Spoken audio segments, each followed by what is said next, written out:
எனக்கு மேரேஜ் ஆகி 1.5 years ஆச்சு சார். ஸோ அவங்க எத்தனை பேருக்கு புரியும்னு தெரியல சார். மந்த்லி அந்த பிரெக்னன்சி கிட் எடுத்து செக் பண்றப்ப வீடியோலாம் எடுத்துட்டு போவேன் சார். போன் எல்லாம் எடுத்துட்டு போயிடுவேன். அது டபுள் காட்டும், அது ஒரு வீடியோ எடுக்கலாம் அப்படின்னு எடுத்துட்டு போவேன் சார். ஆனா இருக்காது. அப்ப அந்த ஃபீலிங் இருக்குல்ல, அது எத்தனை பேர் இங்க அதை ஃபீல் பண்ணிருக்காங்கன்னு எனக்கு தெரியல சார். அந்த கிட் அத்தனையுமே என் பீரோ போனா என் ட்ரெஸ் கடையில வச்சிருக்கேன் சார். ஒரு 12 கிட் 15 கிட் இருக்கும்.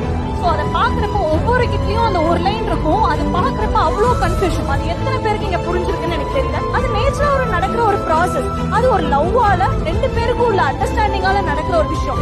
அதையே இவங்க blue print, first face, second phase எதுக்கு இவ்வளோ ஒரு பிளான் பண்றாங்கன்னே தெரியல. கல்யாணம் பண்ணாங்க, குழந்தைய பெற்றாச்சு வைங்களேன். இப்போ வந்து நம்ம படிக்க வைக்கிறது வழக்கெல்லாம் 2வது விஷயம்.